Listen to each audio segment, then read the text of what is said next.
This is Decarbonize the World with Frank Deline, solving the climate crisis while increasing profits in your business. Here's Frank. Thanks for joining me once again for my talk with Will Shippee, the Manager of Strategic Solar Accounts for Schneider Electric, and Matt Brost, the VP of Sales at SunPower's New Homes Division. We've been discussing their new project that involves building more than 200 state-of-the-art all-electric and solar-powered homes in Menifee, California. Now, Will, these power outage-resistant communities are the first of their kind in the state and are designed to offer a blueprint for sustainable and resilient new home development. What makes them power outage resistant? Yeah, great question. And really it comes down to the nature of the community microgrid, right? And that's the ability to island itself from the overall Southern California grid, right? If you can imagine a power outage, this could be a power outage due to a storm or perhaps a public safety, due to fire risk or other flex alerts.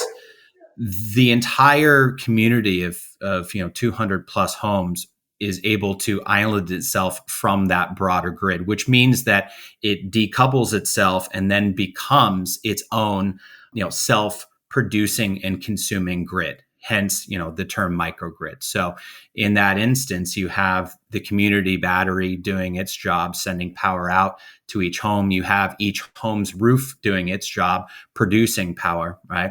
And then you have the intelligence, right, which Schneider is developing and providing for this, which is able to then manage the different demand and distribution of that power, right? So as you can imagine, some homes might be using more power than others. So that is something that you have to account for, you have to plan for, and then really be dynamic around, because at the end of the day, you become your own power plant. And when you have 200 plus homes consuming power in different ways, that can get pretty complicated. Yeah, and you know what? All of that electricity, that it sure adds up, right? That adds up to a lot of saved carbon emissions, a lot of saved money all the way down the line.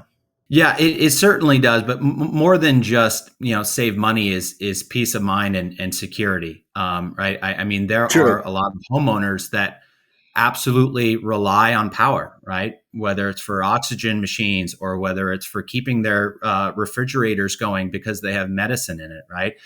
Simply to keep lights on at nighttime to prevent falls.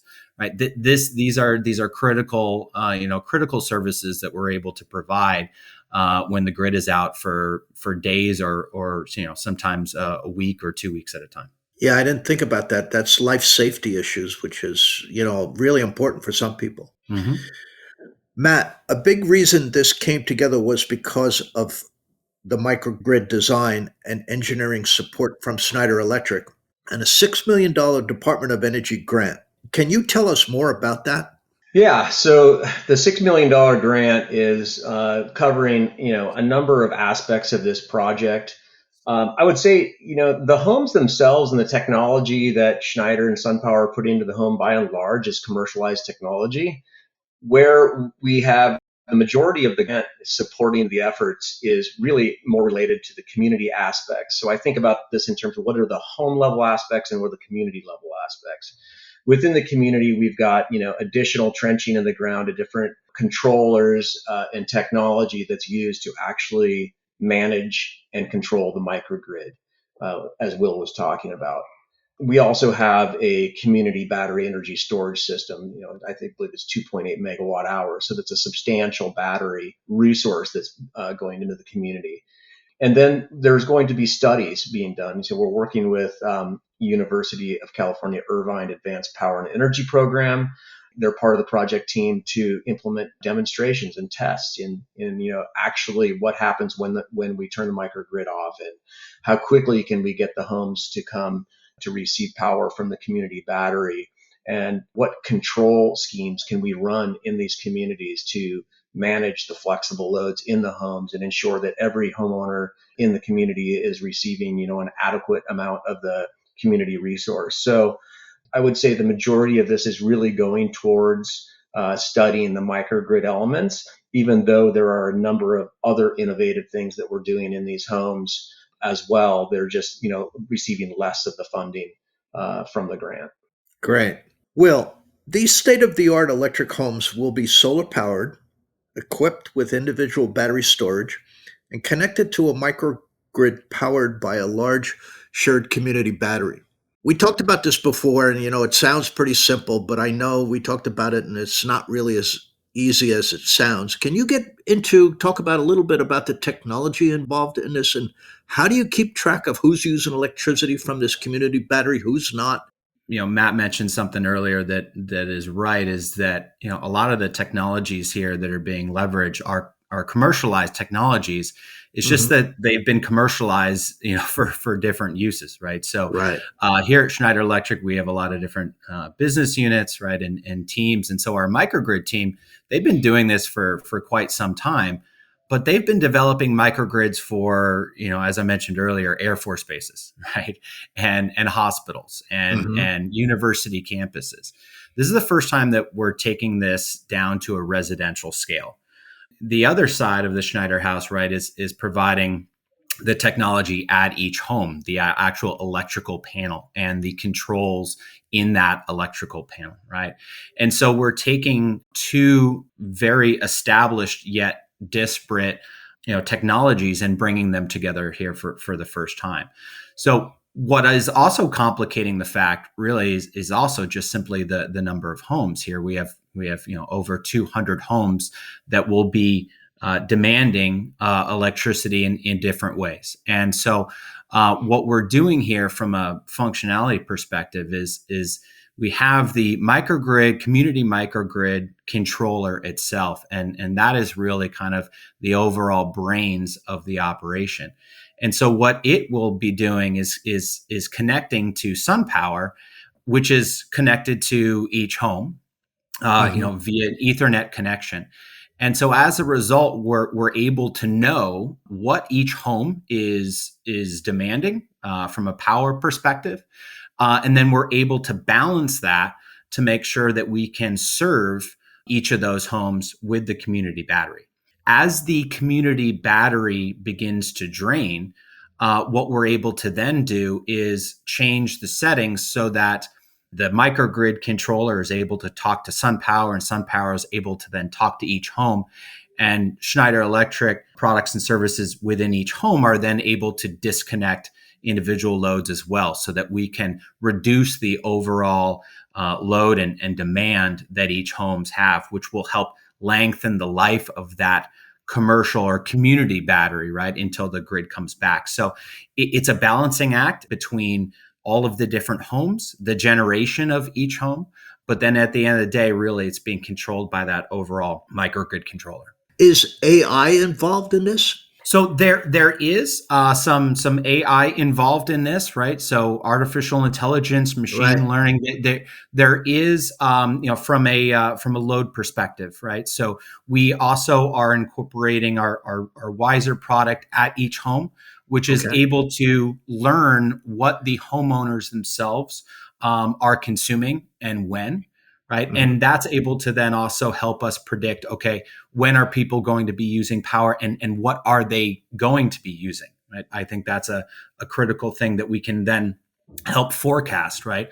There are other learnings, from a much broader kind of global scale as well. We will be able to, help understand what's the weather going to be, right?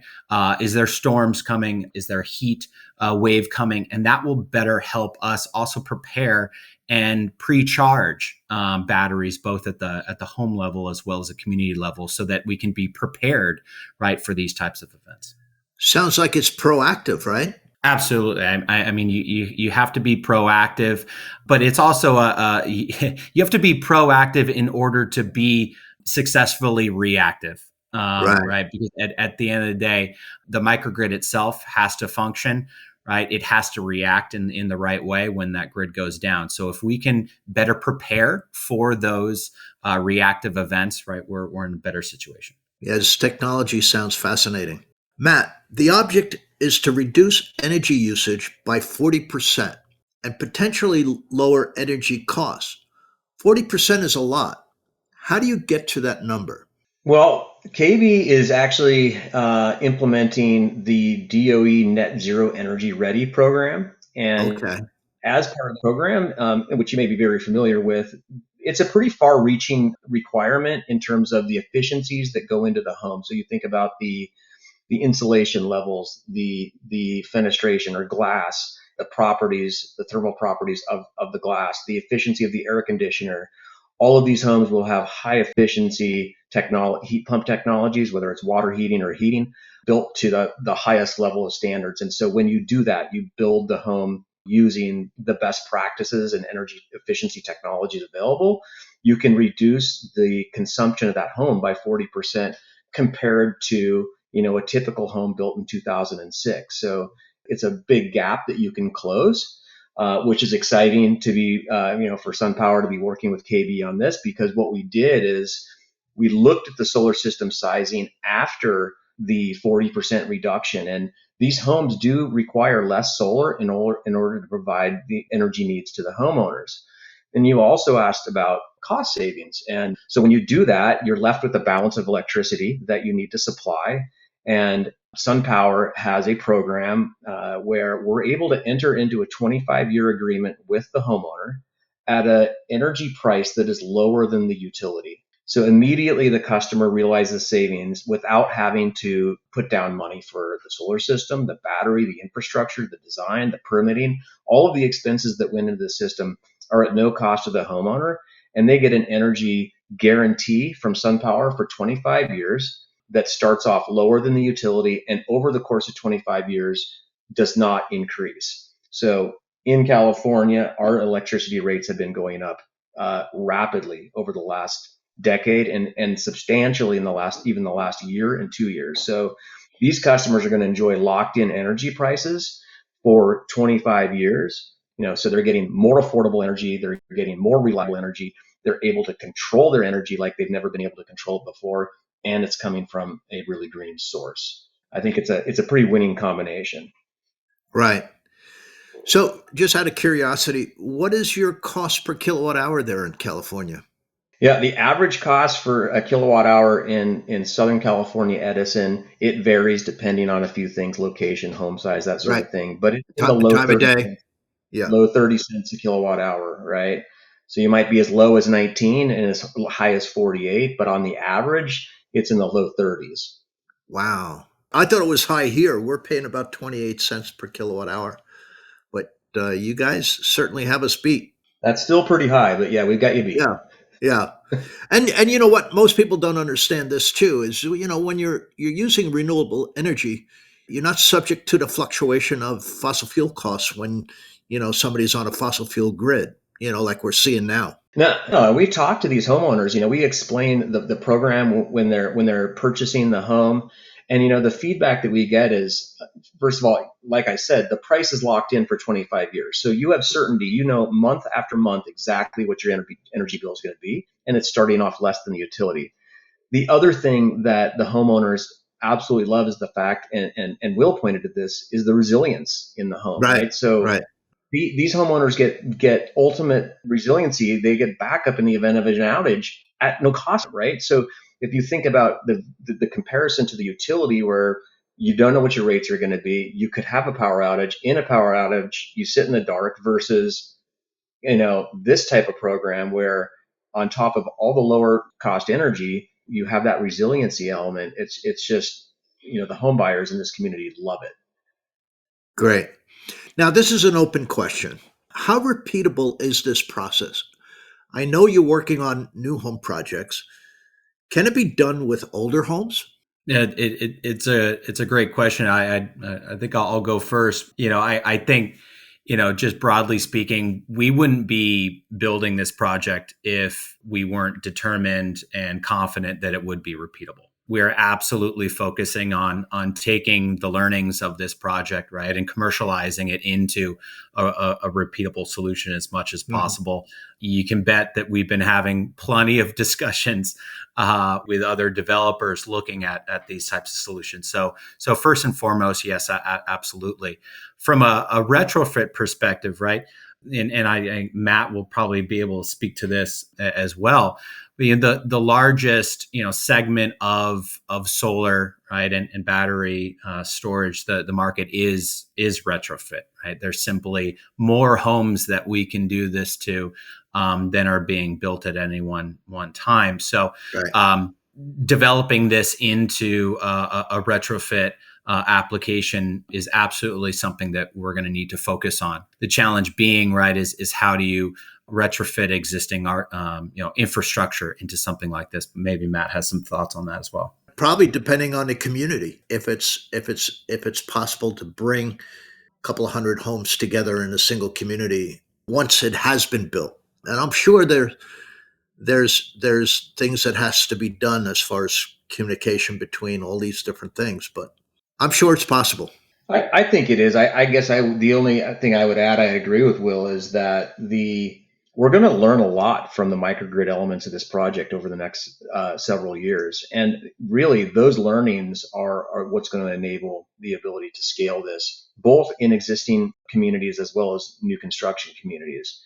I would also say that we're already replicating a lot of what we're doing and beginning to replicate what we're doing, maybe at a smaller scale, at the nanogrid scale, where we can retrofit homes with battery storage and these technologies that are connected or flexible load technologies into homes. That's happening today. The software, the controllability of these homes, and bringing these nanogrids together as a larger resource to the grid is happening right now. Mm-hmm. And in communities, that's happening right now. So this is going to absolutely commercialize over time. I think there's just going to be at different stages of development, different elements of this project are going to commercialize sooner and others are going to commercialize later. And remember, we are partnered with, one of the nation's largest utilities. So Cal Edison has been a great partner in this. And for things like this to work in microgrids, you have to be willing and ready to partner with multiple entities, whether they're regulatory or non-regulatory private entities, to make these projects, become a reality. Absolutely, and I'll add to that. Right, is the working with the utilities, providing value to the utilities. Right, is what's going to drive these. Right, if there's not that value back to the grid and the utilities, then it's truly an uphill battle. Right, so if you're able to aggregate all of these homes together and leverage a community battery that we are here and send that power back to the grid during critical times, expensive times, that is of tremendous value. That is something that is being done today. You might have heard, the term VPP, virtual power plant, right? So aggregating a bunch of existing homes, right? This is not new construction, but existing homes together to reduce their load or send power back to the grid is being done today and will continue to be done. And the only reason that we have that market, right, is because it's of value to the utility. So this takes it one step further with the microgrid element. So you can imagine that's definitely something that we anticipate commercializing further. Excellent. This has been a great discussion. I want to thank you guys for coming on. This is really helpful, I think, to educate the general public and have them understand what's being done. It's pretty fascinating. And, it's exciting times that we're living in. And I appreciate all the work you guys are doing. Hey, great to be here. Thanks for the invite. Likewise, appreciate it. Appreciate the time and the questions and interest. You're welcome. That was Will Shippee from Schneider Electric and Matt Brost from SunPower. And that wraps up another episode of Decarbonizing the World. I hope you enjoyed the show. And if you did, make sure you take a second to subscribe so you automatically get my new shows when they drop. Also, if you have a minute, I'd love if you left me a review so more folks like yourself can discover the show. Until next time, take care. This has been Decarbonize the World with Frank Deline. To connect with Frank and to learn more about clean energy, reducing fossil fuels, and increasing profits, go to frankdeline.com. Decarbonize the World is a production of Advantage Audio.